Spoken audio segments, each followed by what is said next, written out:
Gracias. Bueno, vamos a comenzar con este documento.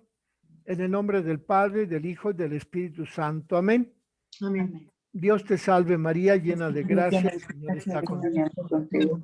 Bendita eres entre todas las mujeres, bendito es el fruto de tu vientre, Jesús. Santa María, Madre de Dios, ruega por nosotros los pecadores, ahora y en la hora de nuestra muerte. Amén. Amén. María, Madre de gracia, Madre de misericordia. En la vida y en la muerte, ampáranos, gran Señor. En nombre del Padre, y del Hijo, y del Espíritu Santo. Amén. Amén.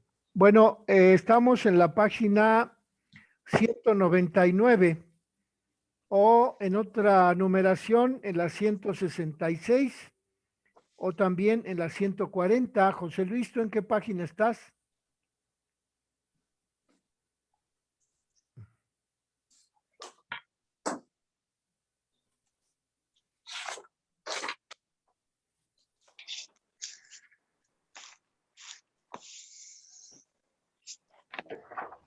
$199, Fray.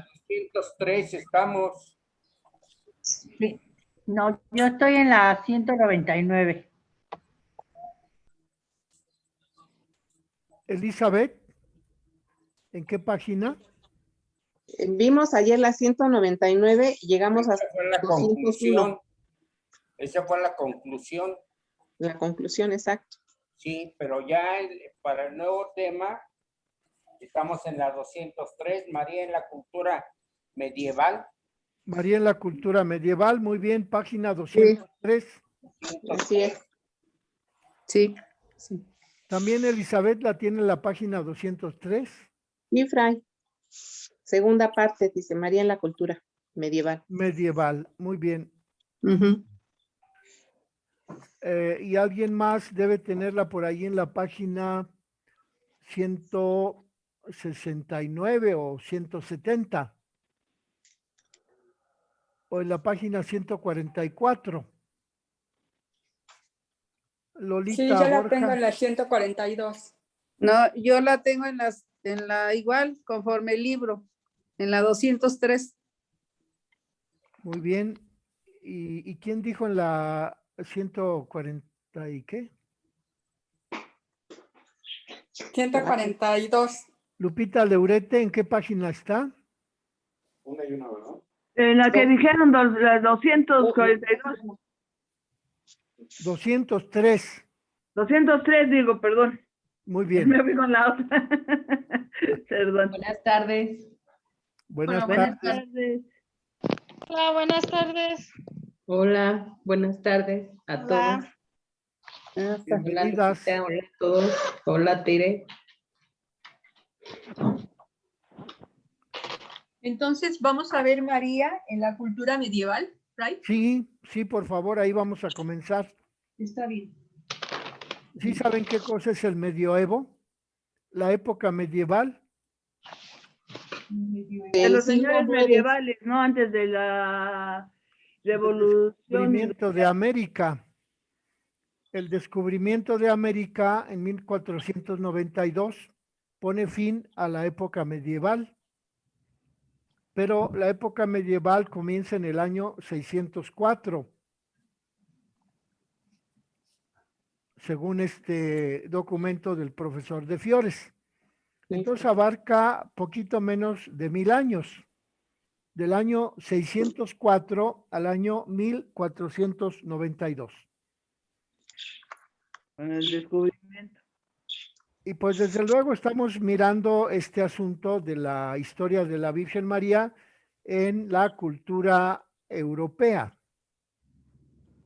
Es decir, hasta ahora no nos hemos movido de la cuenca del Mediterráneo. Hemos estado hablando de la cultura egipcia, de la cultura griega, de la cultura romana y de la cultura judía.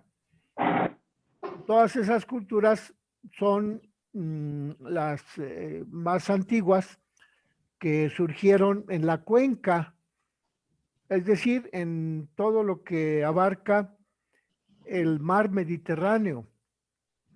La parte europea que va de Portugal, España, Francia, Alemania, Italia, Suiza, Austria, Checoslovaquia, y luego acá de este lado, en la parte de Asia continental, pues Yugoslavia, luego Macedonia hacia abajo, Grecia más abajo, con el mar Egeo, la península de Capadocia, y luego más para abajo, pues está propiamente Palestina, Egipto, y se cierra en el estrecho de Gibraltar con Libia en el norte de África. Esa es pues así a grandes rasgos la ubicación geográfica de los lugares en donde estamos estudiando de qué manera la Virgen María se ha convertido en un símbolo, en una idea, en una devoción, en la presencia divina de Dios a través de la presencia de la Virgen. Entonces, pues estamos en la cultura medieval, seguimos allá mismo en Europa, en la cuenca del Mediterráneo, pero nos movemos hacia el año 604. Y dice el profesor de Fiores que el tema de la Virgen María en la época medieval, en la cultura mediterránea, se ha definido como medioevo, edad media o edad intermedia entre la antigüedad y el Renacimiento. Abarca desde el año 476, fecha de la caída del Imperio Romano de Occidente, hasta 1492, año del descubrimiento de América, o bien abarca desde la muerte de Gregorio Magno, el Papa, en el año 604, hasta la Reforma Protestante, con Lutero y Zwinglio y Calvino. De modo pues que aquí el profesor de Fiores privilegia la historia desde el punto de vista de los acontecimientos en la iglesia, porque dice que desde la muerte del Papa Gregorio Magno, que murió en el año 604, hasta la Reforma Protestante en 1492 o 1521, porque es en 1521 cuando Lutero pone en la puerta de la Catedral de Wittenberg sus 92 sentencias, que son las razones por las cuales se separa de la Iglesia de Roma. En 1521 pone Lutero esas 92 tesis en la puerta de la Catedral de Wittenberg en Alemania. De modo pues que dice el profesor de Fiores que esta etapa de la Edad Media, del 604 al 1492, se subdivide en dos etapas: la alta Edad Media y la baja Edad Media. La alta Edad Media corresponde al inicio, la primera mitad va de los siglos V al X, y la baja Edad Media abarca la segunda mitad de este periodo, abarca de los siglos XI al siglo XV. Para delimitar un poco los años, el profesor de Fiores nos ofrece esos dos números: el 604 como fecha de la muerte del Papa Gregorio Magno, y el 1492, cuando Cristóbal Colón descubre América, el 12 de octubre. Hasta ese día se contabiliza la Edad Media, en este caso la Edad Media baja, que va del siglo XI al siglo XV. Y entonces, para identificar los años, el profesor nos ofrece esas dos fechas, 604 y 1492. y nos dice que este periodo de la historia de la Edad Media entronca con el anterior, es decir, con la historia antigua. Y el profesor de Fiores subdivide toda la Edad Media, tanto la alta, es decir, la primera parte del siglo V al X, como la baja Edad Media, es decir, la segunda parte del siglo XI al siglo XV, los subdivide en mesoparadigmas y microparadigmas. Al decir de un historiador francés, pues la cuestión de los microparadigmas y la cuestión de los mesoparadigmas, ese autor francés, Ferdinand Braudel, lo refiere como acontecimientos de larga duración, de mediana duración y de corta duración. Está tomada esta clasificación pues de los microparadigmas y mesoparadigmas del autor francés Ferdinand Braudel, que escribió un libro acerca de la cronología, de cómo puede subdividirse la historia cultural de Europa. Y en ese libro habla pues de acontecimientos de larga duración, acontecimientos de mediana duración y acontecimientos de corta duración. De ahí toma el profesor de Fiores esta denominación de microparadigmas y mesoparadigmas, ya que el término macroparadigmas lo reserva a esas cuatro formas de establecer la Edad Media. La primera es la Edad Media baja, la segunda es la Edad Media alta, y la anterior a la Edad Media baja, perdón, a la alta Edad Media, es la Antigüedad, que según esta cronología del profesor de Fiores, llegaría hasta la muerte del Papa Gregorio Magno. Y la que sigue a la Edad Media, pues es propiamente la etapa del Renacimiento. De modo pues que según esta clasificación de los periodos de tiempo históricos, la Edad Antigua va desde la fundación de Roma en el año 400 antes de Cristo hasta que se publica el edicto de Milán, o bien, según esta clasificación del profesor de Fiores, hasta que muere el Papa Gregorio Magno. Hasta ahí sería la antigüedad, la historia antigua de la Europa central. Después continúa el periodo de la Alta Edad Media, que va del siglo V al siglo X. El siguiente periodo es la Baja Edad Media, que va del siglo XI al siglo V. Y la siguiente etapa sería el Renacimiento, que va del siglo XV hasta el XVI, XVII.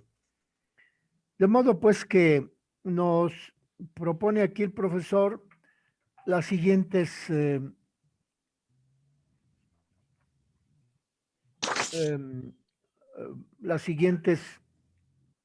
reflexiones.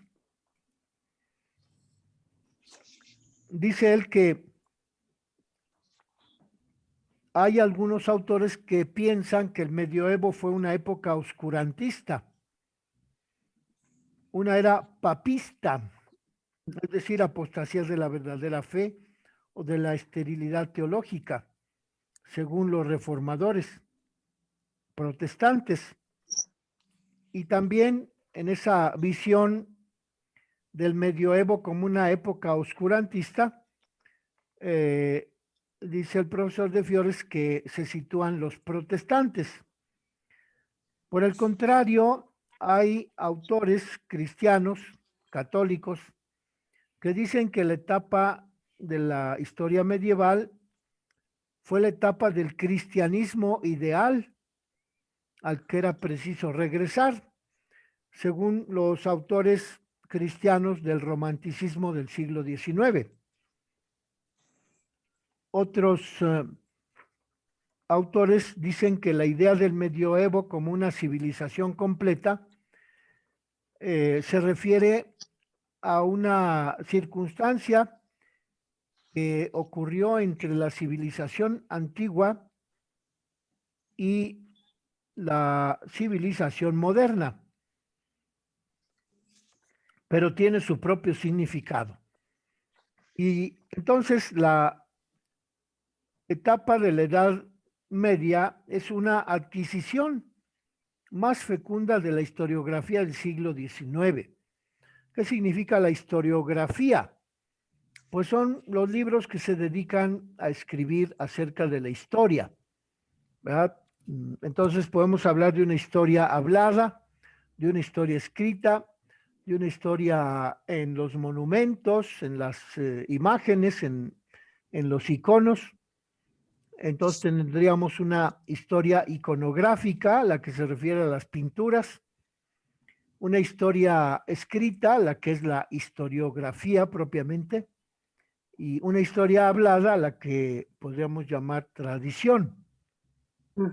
De modo pues que esos elementos que nosotros encontramos entre los estudiosos de la historia nos permiten situar la época medieval entre la Edad Antigua y la época del Renacimiento.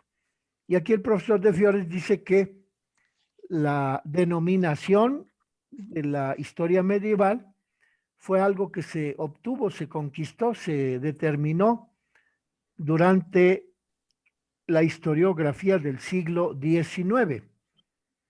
Es decir, que los autores que se dedicaron a escribir historia en el siglo XIX llegaron a esa conclusión de afirmar que la Edad Media abarca del siglo V al siglo XV.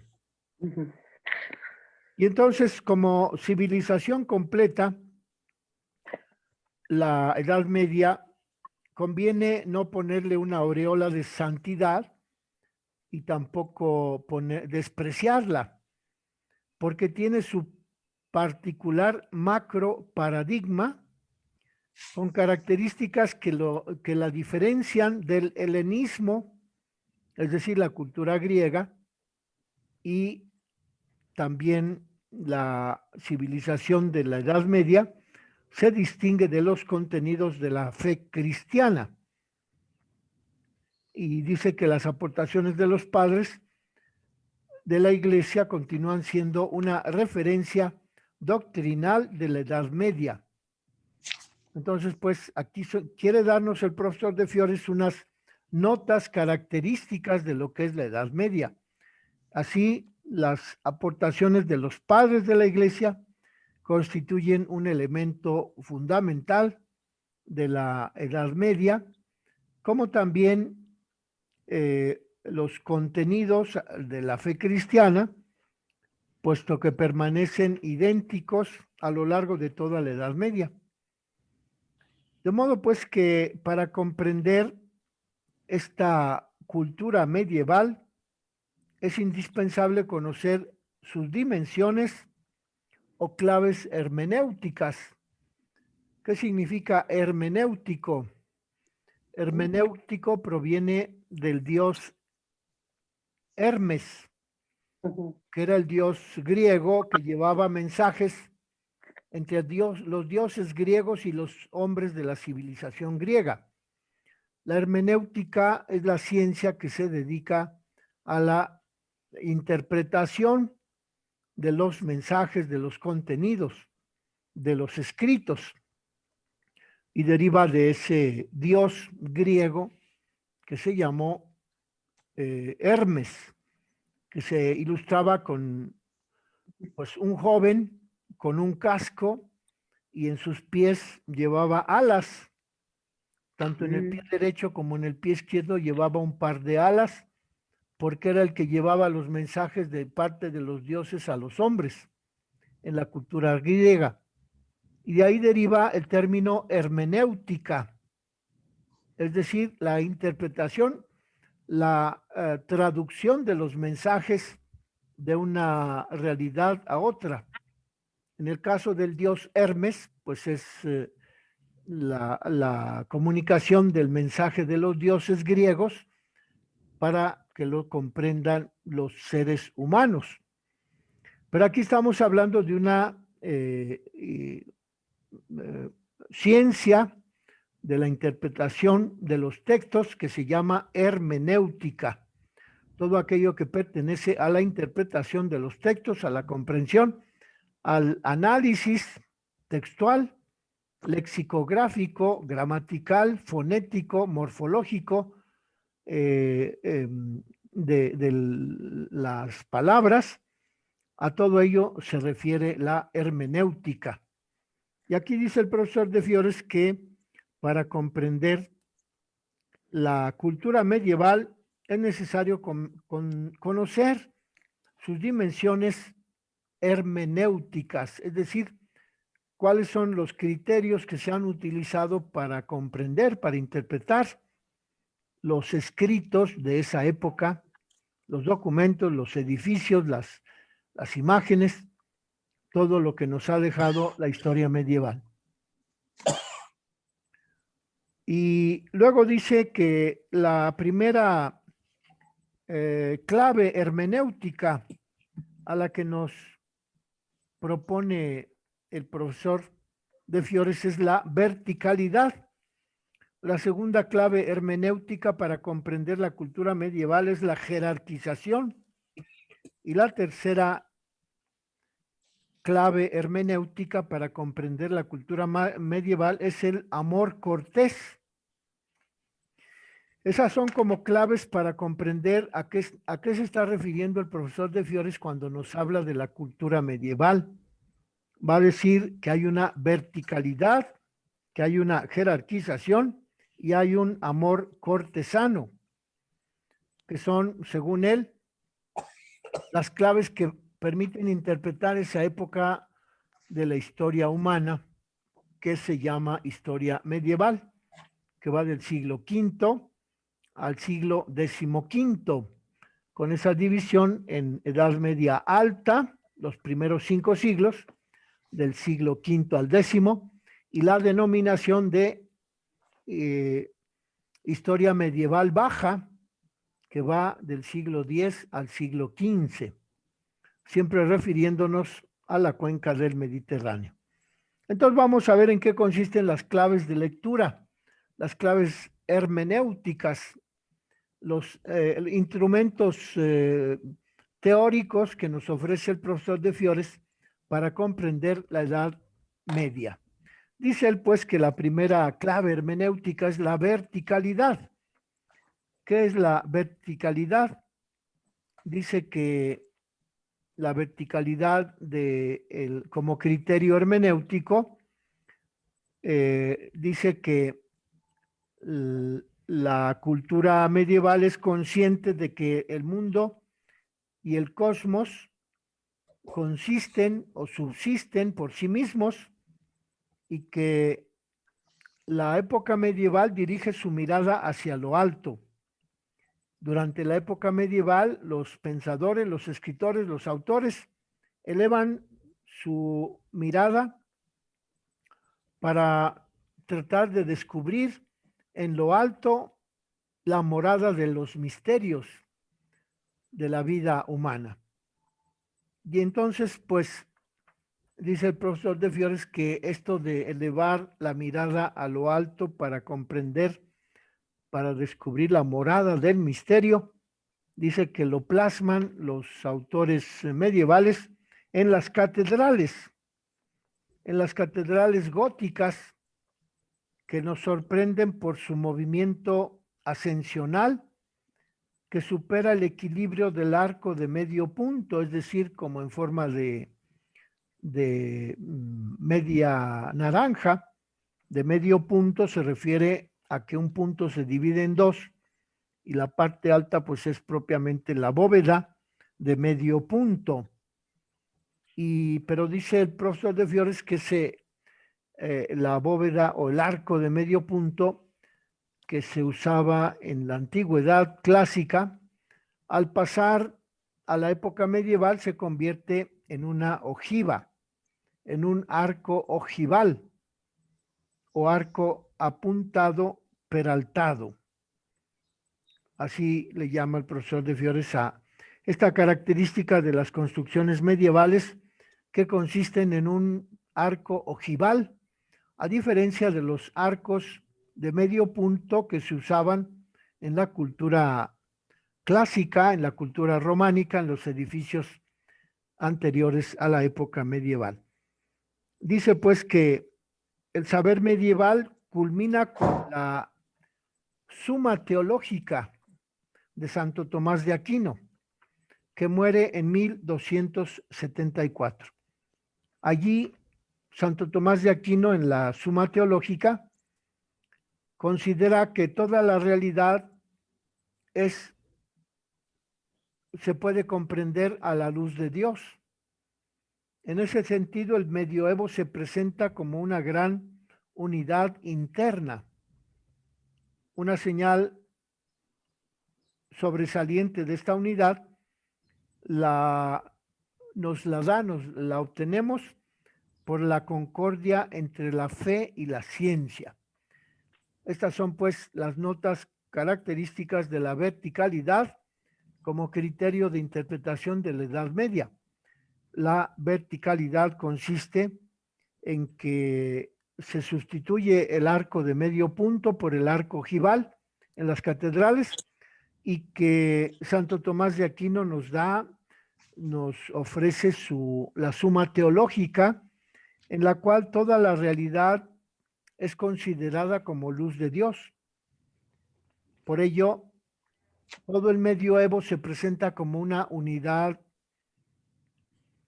cuya señal más importante es la concordia entre la fe y la ciencia. Durante la época medieval, la fe y la ciencia siempre caminaron de la mano, nunca hubo oposición.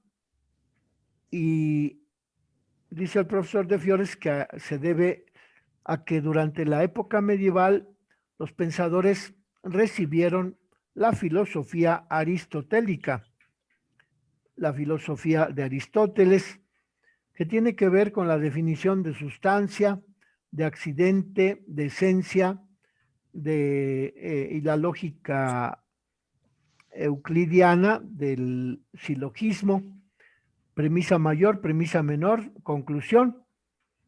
A eso se refiere la unidad entre la ciencia y la fe, a la que se refiere el profesor de Fiores al decirnos que durante la época medieval se mantuvo la unidad, la concordia entre la ciencia y la fe. Y entonces, dice aquí el profesor que al hablar nosotros de la época patrística, nos habló de su contenido, de la sabiduría que se enfrentó contra el gnosticismo. La sabiduría de los padres de la Iglesia consistió en refutar las mentiras o los engaños o los sofismas del gnosticismo. Entonces nos habla aquí de que la época patrística se caracterizó por la defensa de los padres de la Iglesia que hicieron a partir de la sabiduría de la fe o de la Biblia o de la revelación en contra de las filosofías gnósticas que también se produjeron en la época patrística. Y entonces dice el profesor de Fiores que en la época patrística, con este aporte de la sabiduría en contra del gnosticismo por parte de los padres de la Iglesia, se buscaba comprender mejor la salvación y que la salvación que vino a realizar Jesucristo también es un aporte de la época medieval, pero ya no se expresa a través de la sabiduría contra el gnosticismo de la que hablaron los padres de la Iglesia, sino que durante el medioevo esa defensa de la salvación, la búsqueda de la salvación, se expresa mediante los monasterios. durante la época medieval proliferan los monasterios que pues prácticamente comenzaron con San Agustín, allá en el siglo IV, ya que San Agustín produjo una regla de vida para los monjes en el siglo IV, pero el auge, la mayor parte de los monasterios en la Europa central se llevaron a cabo, se constituyeron a partir de la época medieval, siglo V hasta el siglo XV. Entonces, por eso dice que la verticalidad que se expresó en estas instituciones monásticas que fueron los monasterios es una cualidad hermenéutica, es decir, de interpretación, para comprender la época medieval en el sentido de la verticalidad. La verticalidad, pues, dice que es la relación del hombre con Dios, de modo pues que lo sobrenatural es constitutivo de la realidad histórica, porque aquí el profesor de Fiore nos ofrece la definición de un autor que es Marc Bloch, en un libro publicado en 1987 que se llama La sociedad feudal. Dice Marc Bloch en este libro publicado en español en 1987, cualquier concepción del mundo de la que quedara excluido lo sobrenatural resultaba ajena al espíritu de la época medieval. Y más concretamente, la visión del destino del hombre y del universo se inscribe en el trazo de la teología y de la escatología cristiana. Vean ustedes cómo este autor, Marc Bloch, al hablar de la época medieval, nos refiere inmediatamente a la salvación. María Teresa, voy a apagar su micrófono porque está haciendo mucho ruido. Entonces, pues, la religiosidad medieval no se comprende sin la mística.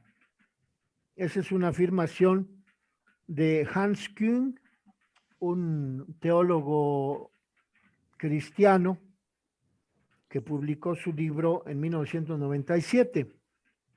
La religiosidad medieval no se puede concebir sin la mística. ¿Qué cosa es la mística? Un proceso de acercamiento a Dios a través de los misterios, de la comprensión de los misterios.